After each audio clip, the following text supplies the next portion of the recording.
ada kucing putih terus duduk di atas kuburan. Gue nggak sengaja mau ngusir kucing itu yang duduk di kuburan. Ketika kucingnya udah gue usir, gue nggak sengaja nginjek kuburan orang. Gue denger suara minta tolong dari bawah tanah.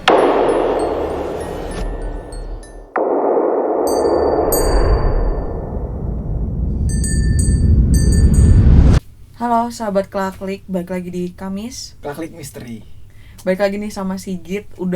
Ini kedua kalinya ya gitu ya? Kedua sebelumnya jadi host. Oh iya. Ini sekarang cerita bukannya udah pernah? Itu kayaknya ngobrol bareng. Oh iya, ngobrol bareng sih, benar-benar. Karena dia kehidupannya kebetulan emang kebanyakan horor ya. Bisa dibilang begitu. Gitu, makanya nih dia hari ini membawa cerita yang sepertinya agak-agak mirip sama film. Belum pernah diceritain. Belum pernah ya. Tapi maksudnya kayak gue habis nonton film, judulnya itu Perbuatan Jahanam. Kan perwayangan gitu loh. Oh, nggak tahu deh. Kayaknya sih sama deh. Kayaknya gue belum omongan ke situ. Nah, nih. Jangan di-spill, jadi langsung aja. Kita langsung aja.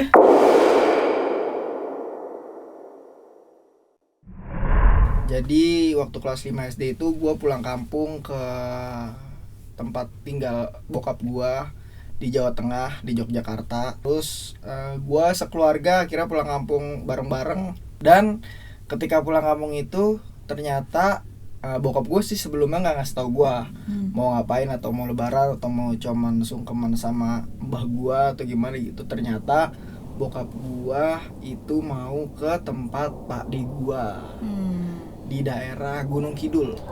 Kalau gue sendiri sih tinggalnya di daerah Bantul. Di Yogyakarta dekat Parangtritis. Tapi ini yang ke Gunung Kidul itu. Ke Gunung Kidul. Okay. Akhirnya perjalanan gue sempat ke kampung gue dulu sih yang di Bantul. Terus hari berikutnya, hari kedua setelah gue sampai di Jogja itu, akhirnya gue berangkat ke tempat pakde gue di Gunung Kidul. Dan pakde gue itu waktu gue berangkat itu udah meninggal sebelumnya. Udah lama maksudnya? Udah lama meninggal. Okay. Iya. Jadi bokap gue mau ke tempat pakde gue. Ya gue anggap mungkin mau silaturahmi, mungkin masih ada bude gue atau ada siapa gitu keluarga di sana kan, mau silaturahmi. Nah ternyata bokap gua bilang mau ngambil wayang. Ngambil wayang punya pade lo? Iya. Oke. Punya almarhum. Gua waktu kelas 5 SD ngelihat wayang ya biasa aja kan. Ya udah kayak selayaknya wayang aja. Iya kayak mainan. Kan dulu ada kayak boneka-boneka cepot-cepot gitu yang kayak wayang-wayangan orang gitu loh. Oke. Yang kayak cepot. gitu. Jadi ya udah. Gua kira tuh kayak wayang biasa gitu aja udah. Akhirnya gue berangkat itu di hari kedua itu ke Gunung Kidul bareng keluarga gue semuanya. Gunung Kidul tuh bener-bener kayak di kaki Gunung Kidul gitu? Iya. Perkampungan. Nah waktu bokap gue bilang mau ngambil wayang, gue kira cuman ngambil doang wayangnya, udah dibawa pulang gitu. Ternyata ngambil wayangnya itu gak semudah yang gue bayangin. Ini pertama kali gue ngelihat bokap gue itu teriak-teriak tuh. Dan bokap gue sih kayaknya emang ya dia punya, bisa dibilang punya pegangan lah ya. Iya. Gue nggak dia orang zaman dulu Jawa gitu ya. Dia percaya tentang tradisi. Iya. Tradisi dan budaya lah kental intinya ya, gitu, kental. Culture Iya. Jawa culture. Iya. Bokap gua itu kita masuk ke dalam rumah pakde gua, masuk ke kamarnya pakde gua, dan rumah itu udah nggak ada orang sama sekali ternyata. Tapi ada tetangganya pakde gua di sebelah. Ya habis berbincang-bincang gitu, akhirnya bokap sama tetangga pakde gua itu masuk ke dalam rumah ke kamar. Gua sempet tuh ngikut dulu ke kamarnya. Tapi maksudnya kuncinya apa segala macam dipegang di bokap? tetangga gua. Di tetangga gua. Jadi udah masuk di tetangga pakde gua. Jadi udah masuk. Gua bangunannya masih tua banget, bener-bener bangunan tua. Itu kalau misalkan kalian ada yang pernah nonton film Keramat 1, nah modelnya kan kayak gitu. Gua ngelihat sampai sekarang nih masih keinget bentuk lemarinya itu bener-bener kayak lemari kerajaan gitu. Wayangnya tuh di lemari di dalam itu. situ ya. Nah terus akhirnya ketika bokap gua mau mulai ngambil, akhirnya abang gua sama sepupu gua itu disuruh keluar. Gua berempat sama sepupu gua itu akhirnya ngambil depan itu tuh ngambil jambu di depan rumah. Gua ngambil jambu di depan rumah. Nah pas gua lagi ngambil jambu, tiba-tiba teriak tuh suara bokap gua dan adenya. Jadi gua tadi lupa ngasih tau juga. Jadi gua nggak cuma om lu berarti ya? Pak Le. Oh iya, kalau di adiknya bokap. Iya. Sama Pak Le gua. Akhirnya mereka semua teriak tuh yang di dalam itu. teriak, gue nggak tahu dia ngomong bahasa Jawa, bahasa apa, teriak, gue panik. Jawanya tuh Jawa Jawa lama, apa ya kalau di alus. Iya, Jawa alus. Terus gue kan lo orang Jawa nih, harusnya biasanya kan mengerti nih kalau kayak Jawa Sanskerta gitulah. Oh iya, gue nggak tahu bahasanya ya. banget. Gue sih bisa ngerti orang kalau ngomong bahasa Jawa, tapi itu udah di tahap yang gue nggak ngerti. Nah berarti maksud gue itu adalah bahasa Jawa Iya, kayak lama Jawa banget. lama, iya. Ya, oke. Jadi habis ngomong kayak gitu, terus tiba-tiba sontak bokap gue kira berhenti tuh teriakannya. Dan gue sama sepupu gue coba buat masuk ke dalam. Oke. Ternyata pas gue masuk ke dalam itu bokap gue lagi duduk semedi gitu, lagi duduk semedi. Terus tiba-tiba pintu yang lemari wayangnya itu udah kebuka. Ternyata di dalamnya itu udah ada wayang tuh tertata, masih Berdiri bersih, gini ya? masih bersih dan gak ada debu. Terus sama ada tongkat, Gue merinding lagi. keris, sama askara kayak Jawa gitu, tulisan askara Jawa gitu di dalam lemarinya. Itu pertama kali tuh kebuka, gue ngeliat ini, gue kelas ya kisaran kelas 5 kelas 4 dah gue pertama kali ngeliat bokap gue tuh semedi gitu, terus berdua sama adiknya, terus kebuka pintu lemari adik gue. Terus habis sampai sekarang wayangnya masih ada Di rumah Pak Le gue. Oh, Dipajang. nggak dibawa ke rumah bokap lo. Enggak, bokap gue sempet megang tongkat. Tongkat. Tapi sekarang karena bokap gue udah enggak. Tongkat tuh maksudnya tongkat kayu gitu. Iya, tongkat. Kayak buat orang tua boko. Tapi ada ini, ada apa sih namanya, pala yang kayak tombak. Oh, atasnya ya? Iya, kayak gitu. Tapi tongkatnya bukan tongkat yang panjang banget. Iya, buat yang paling seberapa sih tongkatnya? kalau orang zaman dulu mungkin yang kayak bukan buat di belakang pakai songket gitu ya, bukan ya? Yang buat ini mungkin, yang buat ngambil beras. Iya, tapi kan itu nggak terlalu panjang kan, Panjang, mungkin segituan. Terus? Tapi ada pala tombak ya. Terus Gitu. Nah sekarang sampai sekarang pun wayangnya masih ada di rumah Pak Le gua. Itu dijadiin pajangan aja sekarang. Karena mungkin udah nggak ada something di dalamnya ya. atau enggak we never Jadi- know, tapi untuk orang yang sensitif melihat itu pasti menurut gue berasa sih pasti energinya. Mungkin cuman sampai saat ini sih masih dijadiin pajangan aja sih di rumah Pak Le gua. Jadi pajangannya itu di dinding, terus dipakein kain kafan putih. Baru ditaruhin wayang. Gue balik ke Jakarta, terus ada nih saudara jauh gua meninggal di daerah Jakarta ini. Gua itu di kuburan. Ini gua inget banget, gua nggak bakal lupa. Di kuburan ada kucing putih, terus duduk di atas kuburan. Gua nggak sengaja mau ngusir kucing itu yang duduk di kuburan. Ketika kucingnya udah gue usir, gua nggak sengaja nginjek kuburan orang. Gua denger suara minta tolong dari bawah tanah.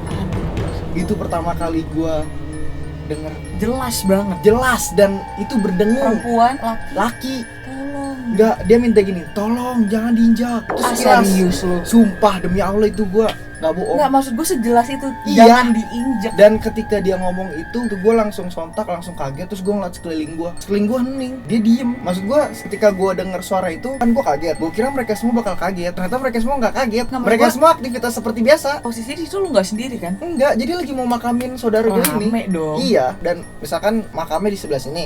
Makam Gua ini. tuh masih kecil, yang sebelah sini nih lagi main-main apalah di kuburan kan, lagi kayak ngapain lah gitu. Terus ada kucing di sebelah sini. Gua nggak sengaja niatnya mau ngusir kucing ini, tapi gua nginjak kuburan sampingnya. Terus tiba-tiba ada suara berdengung. Itu berdengung dan bergema kayak tolong ini. Pas gua kenceng banget samping kuping gue, sampai kayak gue ngeliat ke kanan kiri kok orang pada melakukan aktivitas biasa ya. Maksud gue kayak nggak ada respon, kaget gitu, kayak suara apa tuh gitu. Nah itu seminggu setelah gue balik dari Jogja. Oke. Terus pulang dari situ gue biduran. Biduran tuh gatel-gatel guys. Iya, dari Yang kaki gue nih banyak, semua. iya. Yang warna merah ya. Iya, kayak kalau misalkan kena ulet bulu. Iya. Iya. Bokap lu tuh cerita nggak? Maksudnya, kan maksud gue yang namanya wayang, keris atau benda-benda keramat itu tuh pasti punya masa lalu. Yang ini punyanya siapa atau segala macam, dan yang meninggalkan energi dia itu bisa energi yang sangat besar gitu loh. Nah, bokap cerita gak? Gue nggak pernah sih bokap nyeritain gue, karena gue waktu kecil kali ya. Cuman kalau udah gede kayak sekarang, gue pernah nanya ke bokap gue gitu. Kalau yang masalah ini kan jatuhnya klinik ya. Kalau masalah klinik gitu gue nanya ke bokap sih. Sebenarnya gue sebelum bokap gue akhirnya meninggal gitu, akhirnya bokap gue udah wafat sekarang, dan gue pernah nanya sebelum dia wafat. Gue pernah nanya, "Pak, kenapa sih hal-hal yang berbau klinik di Jawa itu selalu diidentikin sama yang sesat-sesat?" Akhirnya bokap gue bilang kayak gini, sebenarnya itu cuman interpretasi sama persepsi orang aja sih, gitu. Karena orang-orang kan sekarang ngelihat dukun, ngelihat orang yang percaya klinik kayak gitu-gitu kan dulu gara-gara film. Jadi tergantung orang menginterpretasinya aja. Kalau bokap gue ngejelasin sih sebenarnya itu bentuk rasa syukur dan menghargai titipan dari leluhur. Gitu. Karena kalau misalkan ditanya kenapa bisa munculin energi, semua baru gue mau ngomong. Iya. Semua energi, semua barang, even meja ini kita meninggalkan tempat ini pun berapa puluh tahun kemudian energi kita akan masih nempel. Dan satu hal yang bokap gue pernah ngomong gini, ini penting banget sih buat orang-orang yang anggap kayak gitu dikit-dikit sesat. Kalau lu bilang keris itu klinik, dimandiin, dibersihin setiap saat, didoain. Apa kabar ketika lu punya motor di rumah?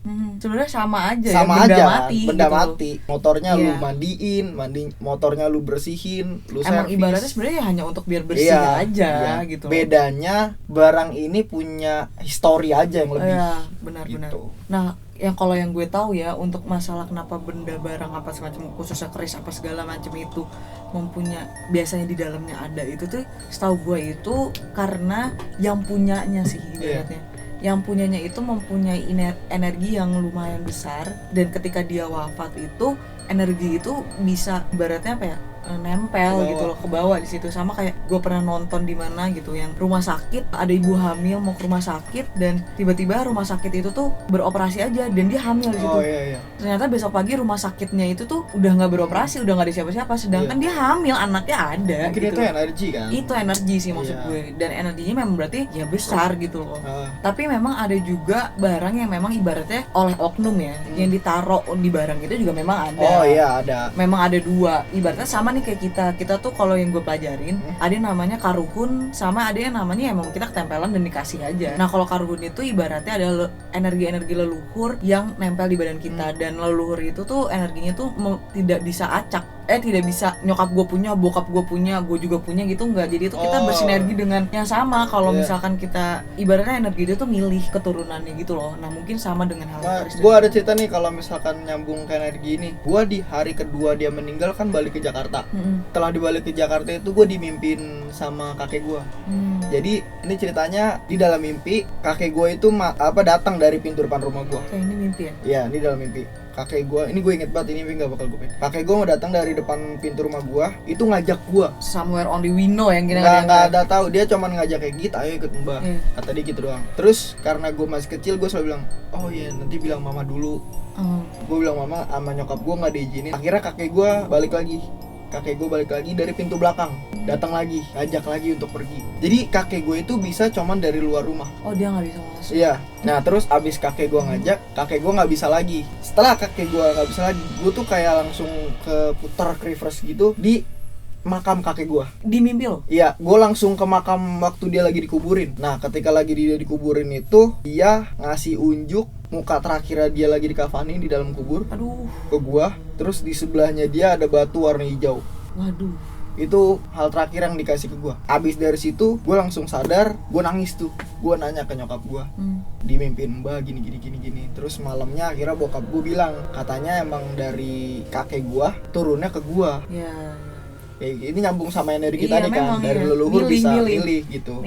Tapi sampai sekarang gue sih nggak ada ngerasa apa-apaan. Iya memang. Dan meskipun ada dikasih pertanda kayak gitu, yang bener tadi lo bilang itu milih. Bisa aja nanti ke anak gue atau ke ponakan gue, tergantung itu kemana milih. Tapi itu maksud gue, dengan ada batu hijau pun itu bisa gue nggak ngerti ya, apa entah itu clue atau apa. Maksud gue peninggalannya dia batu hijau itu nggak ada. Ada deh. Beneran ada. Ini. Gue nggak tahu salah satunya ini atau bukan. Tapi ini dari bokap gue. Kita nggak bisa kasih tunjuk barangnya. Maaf ya guys. Iya. Gue nggak tahu yang gue punya sekarang itu salah satu. Ini sih dari bokap gue. Iya, ini tapi kan gue nggak tahu bokap gue ini dari mana. Iya. Gitu. We never know. Jadi seperti itu. Oke, sebenarnya ini kalau kita omong lagi panjang banget, tapi durasinya jadi lama banget nih. Karena ini berhubungan sama budaya, tradisi, kearifan lokal lah. Budaya, terus ya sebenarnya ilmiah juga sih kalau untuk energi itu ilmiah menurut gue gitu. Dan semua orang punya energinya masing-masing. Betul. Lo punya, gue juga punya gitu. Nih kalau pada setuju sahabat Klaklik, kita bahas di part 2 kali ya, seru kali ya. Boleh. Oke, terima kasih banyak sahabat Klaklik udah menyaksikan Kamis Misteri bersama saya dan Sigit. Jangan lupa untuk subscribe, like, comment, and share video ini, dan sampai jumpa di Kamis berikutnya. Selamat berpuasa.